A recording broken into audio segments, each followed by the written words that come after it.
Ah ben allô, JC de North Face avec vous aujourd'hui pour une capsule portant sur les isolants synthétiques. Tout d'abord, les règles de sécurité, comme à l'habitude. On est bien assis pour être sûr de ne pas perdre l'équilibre devant l'incroyable pertinence des propos. Ensuite de ça, on se brosse les dents, toujours à partir de la gencive vers la dent.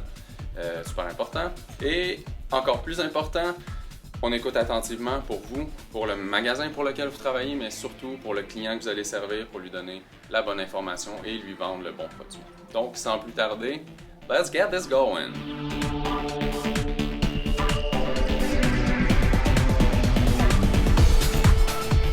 OK, tout d'abord, la technologie. Qu'est-ce que c'est l'isolant synthétique? Simplement, filament tissé à partir de plastique. Maintenant, comment ça fonctionne? Donc, ce filament de plastique-là va être conducteur de chaleur. Il va aussi retenir de la chaleur de la façon qu'il va être tissé, mais surtout va aider à l'évacuation de l'humidité pour donner une plus grande performance lorsqu'il y a transpiration et humidité. Prenez par exemple une bouteille d'eau. Qu'est-ce qui arrive si on renverse une bouteille d'eau à l'envers? Et oui, l'eau ne tient pas dessus. Donc vraiment, l'eau ne reste pas sur la fibre de plastique, ce qui fait en sorte que c'est la même chose avec la transpiration. Donc quand la transpiration veut rentrer à l'intérieur de l'isolant, elle ne pourra pas s'accrocher à la fibre vu que cette matière plastique-là ne retient pas l'humidité. Pour ce qui est du loft maintenant et de la circulation de chaleur, le loft, en fait, c'est dans le tissage. On va vraiment recréer une espèce de loft synthétique, si on veut, pour recréer l'effet du duvet, pour avoir des poches d'air. Bien sûr, elles seront moins importantes que dans le duvet, donc au niveau de la rétention de chaleur, ça ne sera pas tout à fait aussi efficace, mais il y a quand même des poches d'air. Ce qui est le plus intéressant, c'est que quand la chaleur entre en contact avec la fibre, elle va circuler le long du filament, donc va s'étendre sur une plus longue surface. Et encore plus intéressant, même chose avec l'humidité. Le meilleur exemple que je donne tout le temps, c'est si je mets une goutte d'eau ici sur la table et que je la laisse là pendant que je vous fais la capsule, à la fin, on va y revenir, puis elle va encore être sur la table. Alors que si je prends cette même goutte d'eau et que je l'étends sur une plus large surface, on va revenir quelques secondes plus tard et déjà l'eau va s'être évaporée. C'est ce que l'isolant synthétique va faire. Il va faire circuler l'humidité pour qu'elle soit évaporée avec la chaleur du corps plus rapidement.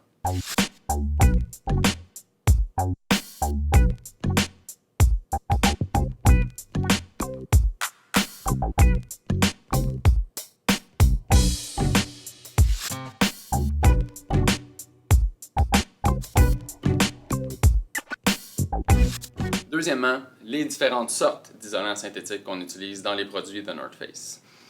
Toujours repérable sur les étiquettes de produits, donc si vous voulez vous référer à la vidéo capsule sur la lecture des étiquettes, c'est un chef-d'œuvre, je ne le dirai jamais assez, retournez la voir. Donc, Primaloft, on utilise encore Primaloft. Primaloft, c'est une marque déposée qui ne nous appartient pas, on achète l'isolant de chez Primaloft et on l'assemble à l'intérieur de nos produits. Il y a plusieurs assemblages de Primaloft. Je vous invite à suivre le lien que je vais mettre dans la légende, en bas, dans le feed, pour aller lire un peu plus sur ces assemblages-là qui ont chacun leur propre particularité. Maintenant, Primaloft est plus coûteux. On paye pour du marketing, de la mise en marché, les tests laboratoires, l'information technique qui est validée en laboratoire, qui est disponible à tous. Donc, c'est une raison pour laquelle on va payer un petit peu plus cher pour le produit qui a une performance prouvée et qui a une traçabilité au niveau des tests en laboratoire. Maintenant, tous les avantages que Primaloft disent par rapport à leurs produits, vous les retrouverez encore une fois sur le lien que je vous ai mis dans le feed. North Face, proprement parlé, a son isolant Thermoball que vous connaissez par le produit à petits carreaux comme ça depuis plusieurs années. Le Thermoball est en fait, vous allez voir sur les étiquettes, vont dire Powered by Primaloft. Donc, on prend la fibre de Primaloft, ce filament, ce monofilament continu-là, qu'on coupe et qu'on roule dans le fond en petites boules, ce qui va recréer dans le fond un duvet synthétique pour avoir une meilleure rétention d'air, mais tout en gardant les avantages de l'isolant synthétique au niveau de l'humidité. Donc, on va rejeter plus d'humidité, ça va retenir moins d'humidité, mais ça va créer de la chaleur, ça va circuler la chaleur, on va retenir un peu plus de chaleur avec les poches d'air entre les petits. Ensuite, il y a le Heat Seeker, qui en réalité est notre filament continu maison chez The North Face. Donc on prend un peu la technologie que Primaloft a et on la fabrique avec notre approvisionnement de fibres maison et notre construction maison. On va retrouver ça beaucoup dans les sleeping bags, dans la chaussure, dans les manteaux pour enfants, dans les manteaux de ski, dans les manteaux outdoor qui n'utilisent pas la technologie Primaloft, par exemple. Avantage, grande efficacité, prix réduit.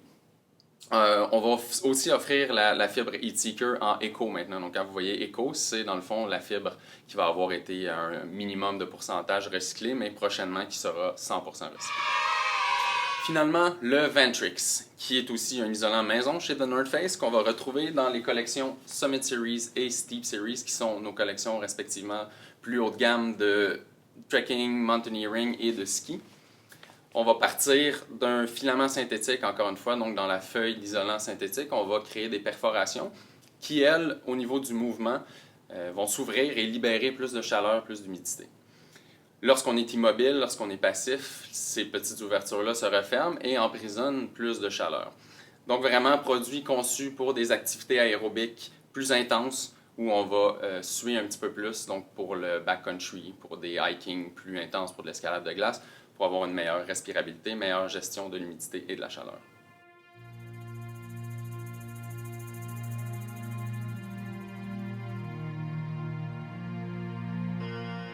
Deuxièmement, qualité, quantité, on en a parlé si vous avez vu la vidéo sur le duvet. Dans ce cas-ci, on parle de quantité. Vous allez toujours avoir un grammage qui va être accordé, dans le fond, qui va être associé à votre manteau. On va parler 100 grammes, 200 grammes de Primaloft, 100 grammes d'HeatSeeker. Qu'est-ce que ça veut dire? En fait, c'est une référence qui est calculée au mètre carré. Donc, on va prendre un mètre carré de la feuille d'isolant. On va la peser, donc on va avoir un poids. Si cette feuille, ce mètre carré-là pèse 100 grammes, bien, si on utilise cette épaisseur-là partout dans le manteau, on va appeler ça un 100 grammes d'isolant. Donc, il n'y aura pas un 100 grammes dans le manteau complet, mais bien une épaisseur qui pèse 100 grammes sur un mètre carré. Pour ce qui est du Thermoball, c'est un peu différent. Ils sont allés au pied carré, juste pour mélanger un petit peu le monde. On va utiliser, dans le fond, un grammage au pied carré. Donc, on ne peut pas exactement faire la différence, mais comme on veut un petit peu avoir un effet duvet avec les particularités du synthétique, souvent on va le comparer à un duvet 600 en fait en termes de rétention de chaleur, mais tout aussi efficace qu'un isolant synthétique en gestion d'humidité.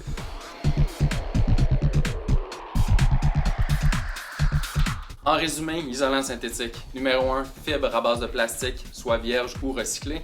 Numéro 2, prévu pour des activités aérobiques qui impliquent plus de transpiration, qui va offrir dans le fond une gestion de l'humidité supérieure. Et numéro 3, on quantifie en grammes par mètre carré, donc plus le chiffre est élevé, plus le manteau, vous êtes en présence d'un manteau chaud. Alors, je vous remercie pour votre attention. Je vous invite à écouter la capsule de nouveau si vous avez des questions, mais aussi à visiter les liens mis dans la légende en bas. Et je vous revois très bientôt pour une prochaine capsule. Ciao, bye!